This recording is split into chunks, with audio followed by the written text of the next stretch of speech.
আম্মা করে না থাকলে না আমার যেটা অবস্থা হয় আর কি।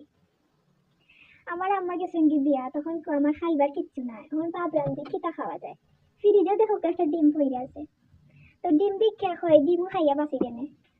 ও ডিমটা লইয়া এখন বাজার যাই এমন কিতা করবো, এখন আম্মা নাই, কিচ্ছু তো খাওয়া লাগবে। আস্তে দিন লই পাইতে না খাইয়া কিতা পারিনি। আস্তে আস্তে আগুন ধরাইয়া দেখি কিতা করি।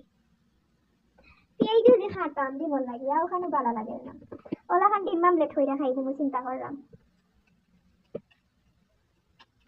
পানিও ডালছে না, আমি তেল দিয়ে দিয়েছি, আসলে পুরা দিয়ে দিছি। ডিম বাঁচতাম সেটাই ইয়ে করেছিলাম, দেখেন ও আন্ডা অর্ডার আজকে বাজবো। মুরগি আন্ডা দিতে, যদি এখন মুরগি না আন্ডা দিত তাইলে আমি কিতা খাই না মনে লোক শর্টকাট ভাবে, কিন্তু আমি ডিম দিয়ে বিরান করে নিব। আমার জানাও কর না যে আমি পেঁয়াজ যখন খাতাম, কিচ্ছু করার নাই। এখন কলা খান খাই তোমার ডিম দিয়ে, আপনারা আবার দেখবেন আমরা ওলা খাই, এরা কিন্তু খাই না। আমি কিন্তু পেঁয়াজ টেয়াজ দিয়ে, লবণ মরিচ কাঁচামরিচ দিয়ে সবটা দিয়ে খাই। এখন মানে আমার জানি কোনটা মুবারের না, ওলা খাই নি।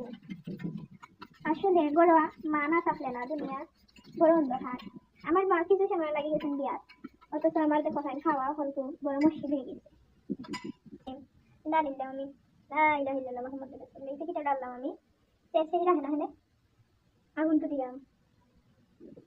এখন আপনারা হয়তো ভাবতে পারেন মনে করেন কোনটা নাই খাই না, আসলে গরুর সপ্তাহ আছে। আমার তো জানে করোনা, এখন তো কিছু বাকি লাগে না, রানটা আমার খাইতাম। এর লাগে আমি একটা খাইছি, খাইমো হয়তো মানে মানে এন্ডাটা বিরাট করতেও জানে না আমার, কিটা তোর তো নাই যে হয়েছে দিন দিন হইয়া লাভ নাই।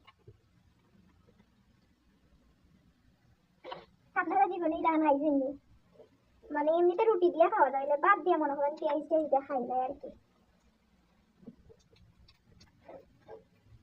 হয়ে গেছে, নামাই দিই।